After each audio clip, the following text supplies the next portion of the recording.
Thank you very much. Apologies, I hadn't really realised until I put the slides together quite how long the title was. So yes, thank you for bearing with us with that. So myself and my colleagues are here online with you today. So thank you for including us in the conference. There's a team of us at Leicester that are involved in teaching distance learning students, and we have we're in the School of Psychology, and across the university we have a number of distance learning programmes, both at undergraduate and postgraduate. So what we really wanted to look at here was the experience of those students. We've been quite fortunate as a team to have some small pots of money from the university to look at pedagogical research within distance learning, which obviously is benefiting the way in which we teach. So the aims for today is to outline the rationale for our approach to this particular study, describe in detail the methodology for stage 1 of the research. This is a multi-stage project that is ongoing, to present the findings of the exploratory first stage, discuss some possible future directions and talk about where we're planning to go next. And also at the end, ready to leave you with some discussion points and reflection points around this concept of compassion and how it might relate to both staff and student wellbeing. So that's what we're hoping to do today. So I'm just going to minimise the things. I can't see my slides because of the pictures. Just 1 second. Okay, so what is compassion? I think we've all got an idea of what compassion actually is. But within the context of this research, we're talking about it in terms of it being a motivation that orients to a sense of sensitivity to suffering in the self and others, with a commitment to try to alleviate and prevent it. So there is that action component within what we're talking about. And many of you will be familiar with Paul and Theo Gilbert's work as some of the main names within this area of work. So what do we mean by compassionate pedagogy? Compassionate pedagogy isn't a new term.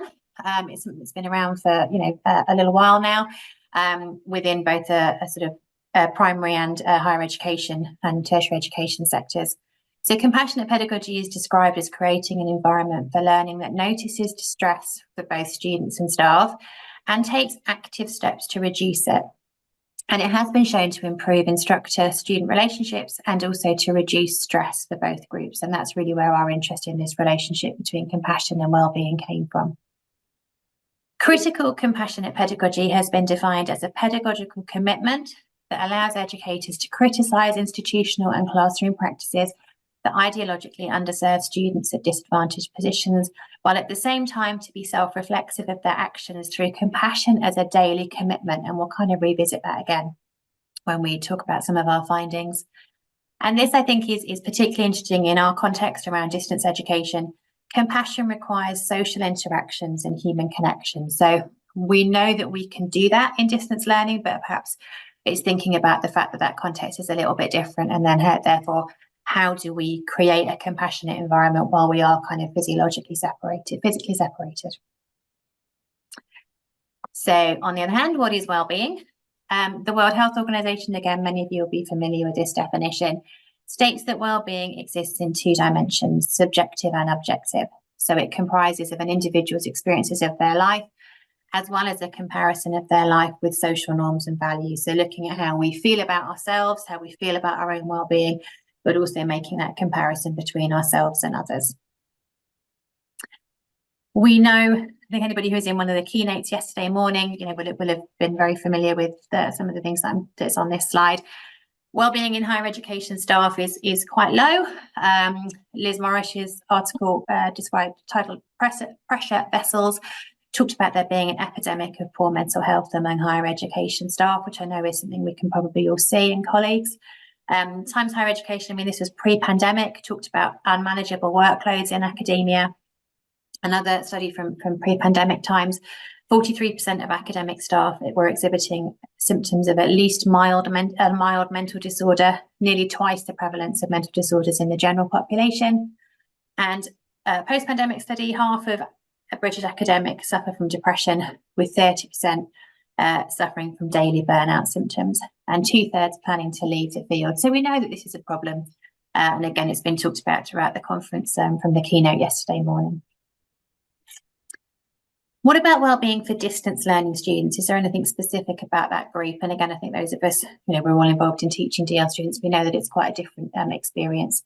So we know that our students are often juggling multiple demands. That's probably why they're studying distance learning rather than a campus-based programme.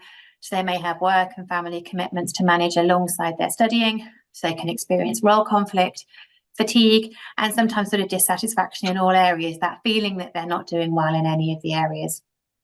Distance learning does offer flexibility in terms of scheduling, so there is the positive there that it can reduce stress for some students. A significant challenge that's been talked about with distance learning students is the potential for increased social isolation. That's something that definitely comes up with our students, that kind of feeling of being on their own. So a lack of face-to-face interaction with peers and instructors has been shown to lead to feelings of loneliness, detachment, and can also negatively impact mental health. Distance learning students may have a reduced access to support services within the university, such as counselling, tutoring, study skills advice, and also academic advising might just be a little bit less accessible for distance learning students compared to traditional campus-based students. There's also some evidence of digital fatigue. I think perhaps more of this came out of when everybody went online during the pandemic. But constant engagement with digital devices, coursework, communication, and social interaction can contribute to digital fatigue, which might manifest as irritability, difficulty concentrating, and decreased motivation. So there are some specific factors for our DL students that may have a negative impact on their well-being. So what we've done and what we're particularly interested in is looking at how compassion and wellbeing might, how compassion might be able to alleviate some of the challenges with staff and student wellbeing. So Emeritus suggests that the science and practice of compassion is easily taught and recognised as an employability skill currently lacking in our graduates. And Gilbert refers to the micro skills of compassion that can be taught through effective group work, and shows that there is an evidence of correlation between the inclusion of compassion on your curriculum and enhancements to both academic performance and wellbeing. So we've started an exploratory multi-stage study of compassionate pedagogy specific to a distance learning environment. We're interested in the understanding that staff and students have of the term compassionate pedagogy, and that's the results that we're going to be talking about today. And then the next stage of the research is looking in more detail to see whether or not compassionate mind training can contribute to staff and student wellbeing. So what we've done so far is we conducted a series of focus groups, 3 focus groups of just about an hour each, with distance learning students from across the university, so from across disciplines. And we've spoken to 20 students in total. One of the things that I think is important to note is we actually had an overwhelming response to the call out for engagement with this research, much more than we've seen in any of the other research projects that we've been doing with our DLE students. We've had lots of students give us information in emails, which we will go through at some stage to analyse, and the students generally seemed very engaged with this concept of compassion and compassionate pedagogy, which was a real positive. So what we've got today is just some initial findings from those conversations with students. So theme 1 is really talking about how the students perceive compassion and what they feel are the key components. So understanding. Compassion is about understanding what somebody else is going through and really seeing, linked to empathy, so seeing what it is through their eyes. So empathy was a phrase that kept coming up. Students recognised that it was a component of compassion, but it isn't the same thing. So this ability to put yourself in somebody else's shoes was part of compassion, but it wasn't compassion, fully. There was more to compassion than just empathy, and there was more to compassion than kindness. That was something else that came up. We talked about the skills and behaviours that were associated with compassion, and active listening came up. Active listening being a really important skill for compassionate communication. Talking about, when you can tell somebody's listening, whether that's, online or in person, the body language that goes with active listening, and then the actual response. So responding in a caring way.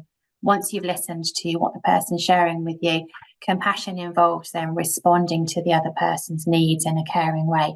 Even if you haven't necessarily got the answers, even if it's outside your boundaries as an educator, actually having a response that shows that you can signpost or just kind of show a response that indicates that you have care and compassion for the person. Cultural awareness came up.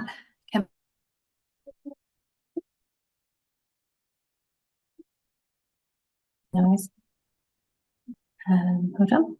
You're back here now. Yes, I'm back. Right, sorry. I thought it had gone. It's coming up as saying it's unstable. Apologies. Compassion needs to be delivered in a way that's sensitive to people's individual needs and acknowledges that people are different. And compassionate communication needs to be honest, respectful, and understanding. There was some really interesting conversation about faking compassion and how that could be almost worse than not giving any compassion in the first place, and that it was really transparent and easy to see. So actually authentic compassion was really important. And the fact that compassionate communication is non-judgmental. So whatever somebody is presenting you with, it's really responding in a non-judgmental way.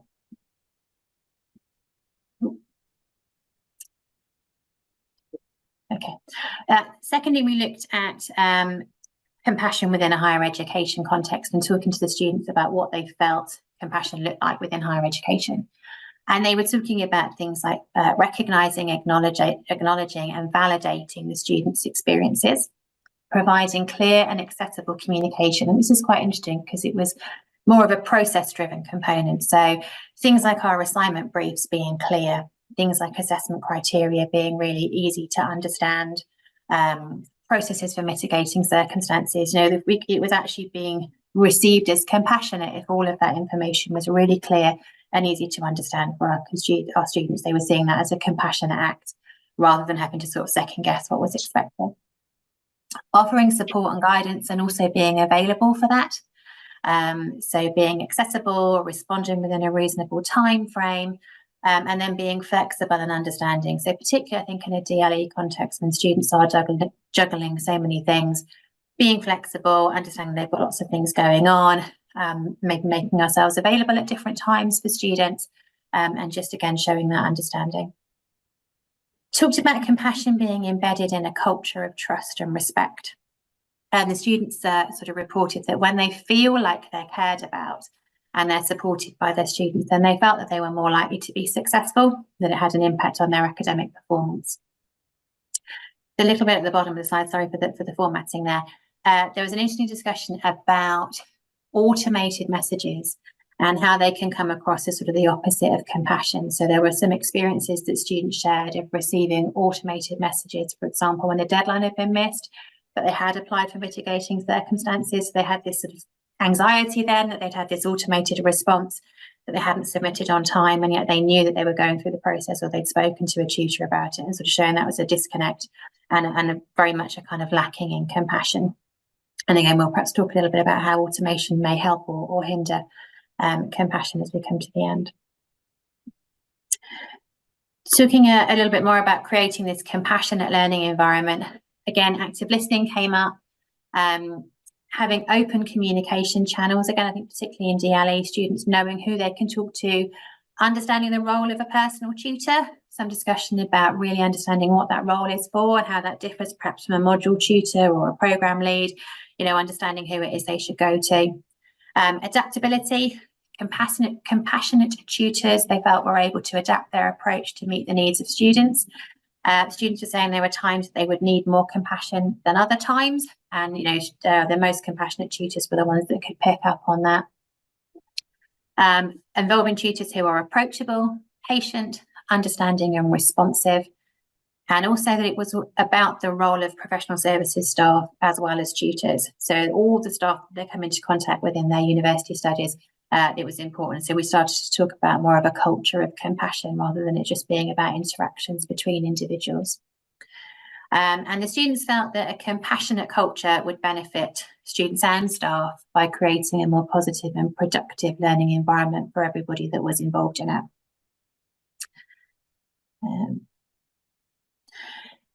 Then we started to talk about whether or not we felt compassion could be taught, or whether it was something that was more of an innate sort of characteristic. You either have it or you don't have it. You either are compassionate or you aren't. And there were some really interesting discussions about this. So the general feeling, I think, was that compassion could be fostered by creating a culture of compassion. And we talked about maybe that needs to come from top down, or are there also little practices that we can do ourselves? And I think there was an understanding that it was both. There needed to be a top-down compassionate culture, but there were also things that we could do ourselves on a day-to-day basis, which created this practice of compassion. So some really believed that compassion was an intrinsic quality that can't be taught. You either have that compassionate tendency or you don't. And others thought it could be fostered through both training and understanding what compassion is, and also practice. We also talked about, and I know some universities have this, a code of conduct for compassionate behaviour. This is very much showing my personal sort of view and something that I'm kind of philosophizing over. If we have a code of conduct for compassion, is that still compassion, or are we just ticking boxes? I don't know. I don't know what the answer is there. But I think maybe it contributes to transparency and actually understanding what's expected in terms of our behaviour, which perhaps is important from what the students have told us. Okay.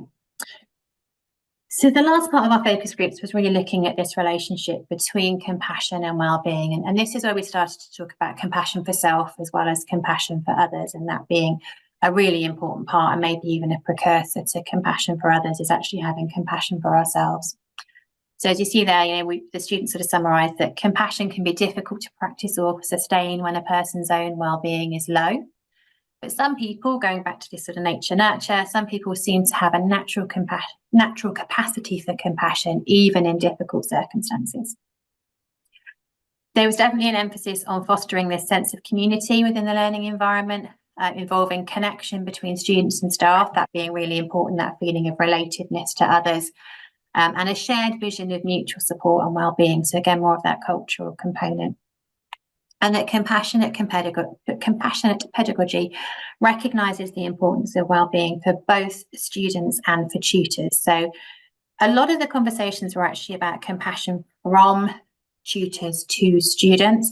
But when we started to talk about well-being, there was more of a discussion about compassion to each other in terms of peer-to-peer relationships, and also then compassion from students to staff, and having that shared understanding of each other and what we're all doing, which seems to be more important when we were talking about well-being. So we've also held focus groups with staff, but this is ongoing. We had hoped that our staff focus groups would have been completed by the time we came to talk to you. So far, we've done 2 focus groups with staff, with just 6 members of staff in total. We've used the same question schedule as we did for the student groups, but it's been really challenging to get staff to engage. And again, I don't think that's through a lack of interest in the project. I think it's more about demands of times, priorities, and things like that. So we've only really got some very tentative results to show you today on the next slide. So just from those 6 staff members, and we're hoping to do some more focus groups with staff as we go forward. So the tentative findings suggest that staff feel that it's easier to be compassionate to others than it is to themselves. So they find it easier to show compassion to their students and to their colleagues than it is to be compassionate to themselves. A strong feeling that this lack of time and high workloads makes compassion difficult. I think we can all acknowledge that when we're busy, we're perhaps a little bit less patient, perhaps a little bit less tolerant, again, with ourselves and others, which can make being truly compassionate perhaps a little bit more challenging. The staff that we spoke about were all engaged in DL teaching, so they talked about this distance from students, meaning that we don't know them, we don't see them. So some of the staff involved taught on both distance learning and campus-based programmes, and one member of staff described this lack of cues. So he felt with his campus-based campus-based students, that he would see them on a regular basis. So if they weren't behaving normally, or how they would normally behave in a lecture, you would notice then that something is wrong, something's not right. Whereas when we don't actually see our distance learning students, maybe it's more difficult to pick up on those cues, more difficult to know that compassion is needed. And I thought that was quite an interesting conversation, that we just don't see them as often, we don't engage as often. Tutors also talked about a lack of response and a lack of engagement from DL students. Again, making that kind of compassionate interaction more difficult, that we're sort of doing things, putting things on, and because students are juggling so many things, it's actually difficult for them to engage. The concept of compassion from students to staff came up in the tutor conversations about it being a 2-way interaction. Again, this idea of sort of expectations, contracts, maybe some sort of guidance on what compassion looks like and what we need to be doing came up in our tutor conversations. The wider HE culture, so is top management compassionate? Do our working practices allow us or encourage us to be compassionate? The conversation around some staff being more naturally compassionate than others, and we talked a little bit about personal tutoring in this context, and we've had conversations in our teams about whether all academics are right to be involved in personal tutoring, or are some people more naturally have that bent to be personal tutors than others. And then the final thing that came up with the staff was this issue of professional boundaries. So when we're talking about compassion, where does our sort of role start and end? What do we do to show compassion? How do we still maintain our sort of educational guidance and doing what we need to do to get students through, whilst also showing compassion for maybe some of the challenging circumstances that they go through? But yeah, we need to do a little bit more analysis on those, and also hopefully to get some more staff to engage. So just in summary from the actual focus groups that we've completed, definitely the HI culture is important, and how we're working. Self-compassion and well-being are necessary. So we need to have self-compassion and need to be focusing on this well-being context. But so those are quite big things, aren't they? And things that we don't necessarily individually have a control over. But I think that the focus group showed us that compassion can also happen in small acts. So the way in which we communicate through our assignment briefs, the way in which we give feedback to students, those little interactions in terms of how we email, whether or not the wrong automated emails go out at the wrong time. There are little things that we can do that still show compassion, whilst the bigger stuff is being worked out. I think it definitely showed us that the distance learning context is quite unique and has some unique factors when it comes to this discussion around compassion and compassionate pedagogy. And that perhaps compassion is a practice as well as a tendency. So it may well be that people have a tendency, but I think there is some evidence from the conversations that we've had and from research that actually compassion is a practice and something that can be learned, can be taught. And the more we do it, perhaps the more compassionate then we become. So the next steps for us, we've been working on a systematic review. All stages of this research will be done in conjunction with our students. It's very much a kind of co-created project. So we've had 2 students working with us on a systematic review that hopefully we will get some time, perhaps over Easter, and as things slow down a little bit, to really pull together.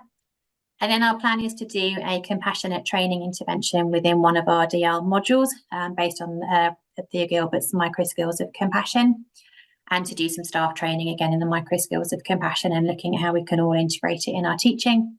And there will definitely be an ongoing discussion and development in partnership with our students about what compassionate pedagogy and a compassionate learning environment actually looks like.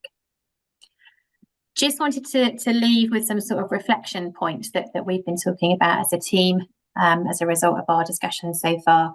Does compassion have a place in higher education? What are the boundaries of compassion in higher education? Where does it sort of start and end? Where do our roles start and end? I think they're getting increasingly blurred would be my take on that. Can staff work compassionately in our current broken HE system? I think one of the keynotes described it yesterday as a broken system. So can we still work compassionately to each other as colleagues as well as to our students in that system?